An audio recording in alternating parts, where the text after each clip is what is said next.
ẹgbẹ́ òṣèlú PDP mà tún ti ń kojú àkọ́tún ìṣòro mi ò bó ṣe sún ìpàdé àpapọ̀ rẹ̀ síwájú.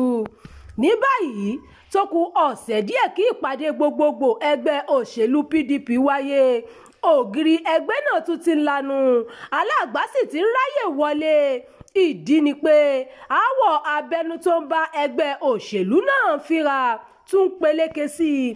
Lásìkò yìí gómìnà tẹ́lẹ̀ ní ìpínlẹ̀ Jigawa Sule Lamido sọ pé òun kò faramọ́ bí àwọn kan ṣe ń kéde Tanimu Turaki gẹ́gẹ́ bí ẹni tí àwọn fẹ́ gẹ́gẹ́ bí alága ẹgbẹ́ òṣèlú náà láì dìbò yàn. Ọ̀rọ̀ náà ṣeé ṣe kó dá rògbòdìyàn sílẹ̀ nínú ẹgbẹ́ ọ̀hún tó bẹ́ẹ̀ tí wọn yóò gbé ara wọn lọ ilé ẹjọ́. Ìṣẹ̀lẹ̀ yìí ló ń wáyé lẹ́yìn tí ẹgbẹ́ náà wọ́gilé àyẹ̀wò àwọn tó ń díje du ipò tó yẹ kó wáyé lọ́jọ́ Ìṣẹ́gun ṣáájú ìpàdé gbogbogbò wọn nílùú Ìbàdàn. Ìgbésẹ̀ yìí ló ń wáyé ní nǹkan bíi oṣù kan kí ìpàdé gbogbogbò ẹgbẹ́ ọ̀hún wáyé, èyí tó mú kí àwọn òǹwòye ọ̀hún tó ń lọ nínú ẹgbẹ́ alátakò náà máa wòye bóyá wàhálà míì tún ti ń rúgbó bọ̀ nínú ẹgbẹ́ náà. PDP ní ìgbésẹ̀ láti wọ́gilé àyẹ̀wò náà wáyé látàrí àwọn nǹkan tó ń wáyé kọjá agbára wọn.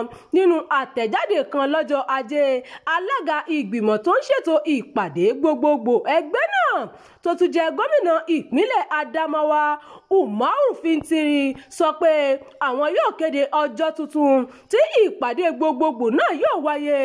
Ìlú Ìbàdàn ló yẹ kí ìpàdé gbogbogbò náà ti wáyé, èyí tí ìgbàgbọ́ wà pé ọ̀pọ̀lọpọ̀ àwọn alẹ́nulọ́rọ̀ nílùú òṣèlú Nàìjíríà bíi gómìnà, sẹ́nétọ̀ àtàwọn míì yóò péjú sí ní ìmúrasílẹ̀ ẹgbẹ́ náà fún ètò ìdìbò ààrẹ ọdún 2027.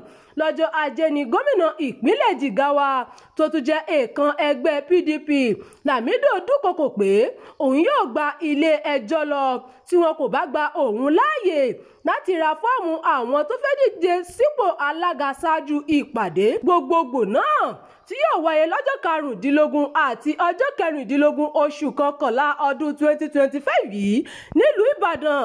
Lásìkò tó ń bá àwọn akọ̀ròyìn sọ̀rọ̀ nílùú Àbújá lẹ́yìn tó kùnà láti ra fọ́ọ̀mù náà, Lamido kìlọ̀ fún akọ̀wé ẹgbẹ́ ọ̀hún Samuel Anyanwu àti ojúgbà rẹ̀ Umaru Bature kí wọ́n má ṣe dá sí ọ̀rọ̀ náà rárá.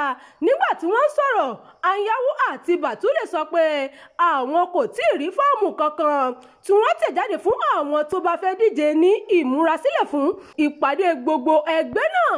Àmọ́ ṣá, olùdíje tí àwọn èèyàn ìhà àríwá faramọ́ fún ipò alága ẹgbẹ́ náà ti gba fọ́ọ̀mù tirẹ̀. Ó sì ṣèlérí láti ṣe dáadáa sí gbogbo ọmọ ẹgbẹ́ tí wọ́n bá lè dìbò yan òun lásìkò ìpàdé gbogbogbò wọn nílùú Ìbàdàn. Ẹ̀wẹ̀, mínísítà fún olú-ìlú ilẹ̀ wa Nyesom Wike ti sọ pé ẹgbẹ́ òṣèlú PDP ti di ilé tí wọ́n kọ́ sórí iyanrìn tí yóò wó lulẹ̀ látàrí bí àwọn gómìnà inú ẹgbẹ́ náà ṣe ń pa òun tì sẹ́gbẹ́ kan. Nígbà tó ń bá àwọn akọ̀ròyìn sọ̀rọ̀ lẹ́yìn ìpàdé kan nílùú Àbújá, ó ní ó ṣeni láàánú pé àwọn gómìnà inú ẹgbẹ́ ọ̀hún kó iyán òun kéré, wọn kò sì fi ọ̀rọ̀ ẹgbẹ́ náà lọ òun mọ́ bó tilẹ̀ jẹ́ pé èèkàn inú ẹgbẹ́ náà ni òun ṣe. Ó ní ṣé mi ò ti sọ síwájú pé kòtò tí ẹgbẹ́ gbẹ́ sílẹ̀ pé ẹ̀yin fúnra yín ni ẹ máa jì sí ìwà tí àwọn gómìnà ẹgbẹ́ yìí ń wù lásìkò yìí ni yóò fa ìṣubú ẹgbẹ́ òṣèlú náà. Èmi ni mínísítà fún olú ìlú ilẹ̀ wa, ṣùgbọ́n ẹ̀ ń sọ fún mi pé nítorí mi ò kì í ṣe gómìnà ẹ máa ṣe ìpàdé àwọn alẹ́nulọ́rọ̀ inú ẹgbẹ́ PDP, àmọ́ ẹ kò ní pè mí síbẹ̀, ẹ sì rò pé ẹgbẹ́ náà kò ní kú. Lẹ́yìn náà ló ní kò sí òótọ́ kankan nínú ọ̀rọ̀ tí àwọn èèyàn sọ kiri ìgboro pé ẹgbẹ́ òṣèlú APC ló ń dárúgùdù sílẹ̀ nínú ẹgbẹ́ PDP. Ó parí ọ̀rọ̀ rẹ̀ pé ìpàdé gbogbogbò PDP tó yẹ kó wáyé àmọ́ tó ń falẹ̀ kò kan APC bí kò ṣe àwọn fúnra wọn tí wọn kò ṣe àwọn ohun tó tọ́ kí wọ́n ṣe. Ẹ ṣeun tẹ́ ń tẹ̀lé ìkànnì Jígí Alára, ìkànnì 24 tó fi ìkàlẹ̀ sí ìlú Ìbàdàn ìpínlẹ̀ Ọ̀yọ́.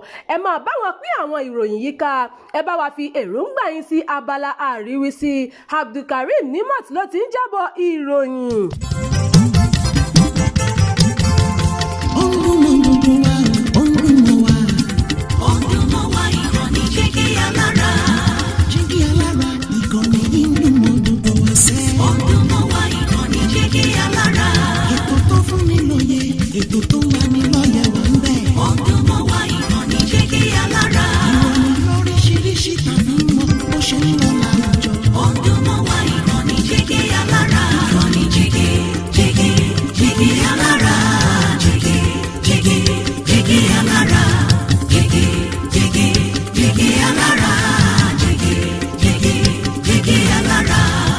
ìkànnì Jígí Alárà 16 bàbá gbogbo.